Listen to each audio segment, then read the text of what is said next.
Pouvez-vous nous en dire un peu plus sur les troubles de l'érection? Nous allons aborder aujourd'hui un sujet important et fréquent, les troubles de l'érection. C'est un vrai problème et, je le répète, il est fréquent. De nombreux hommes seront confrontés à la dysfonction érectile un jour ou l'autre. Les troubles de l'érection toucheraient plus de la moitié des hommes âgés de 40 à 70 ans. Malgré cela, bon nombre d'entre eux n'osent toujours pas en parler. Il existe pourtant des solutions. Des solutions selon la gravité et l'origine du problème. Ces solutions existent. Chez la majorité des hommes, un problème organique est souvent à l'origine de cette dysfonction.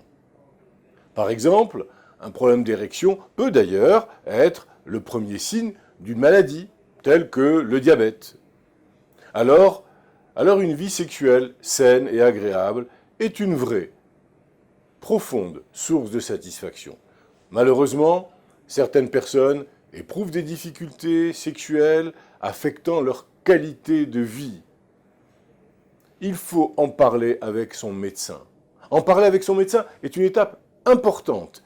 Il peut vous aider à trouver une solution à la plupart des problèmes liés à la dysfonction érectile. Qu'est-ce que la dysfonction érectile? La dysfonction érectile, appelée auparavant impuissance, se définit comme l'incapacité pour un homme d'obtenir ou de maintenir une érection suffisante pour lui permettre d'avoir une relation sexuelle satisfaisante. Lorsqu'un homme est excité sexuellement, un signal nerveux est envoyé du cerveau vers son pénis. Les vaisseaux du pénis se relâchent et s'élargissent, ce qui permet à une plus grande quantité de sang d'y entrer. Des mécanismes ralentissent également la sortie du sang en dehors du pénis. Cet afflux de sang fait en sorte que le pénis grossit et va se trouver en érection. Il est alors possible d'avoir un rapport sexuel.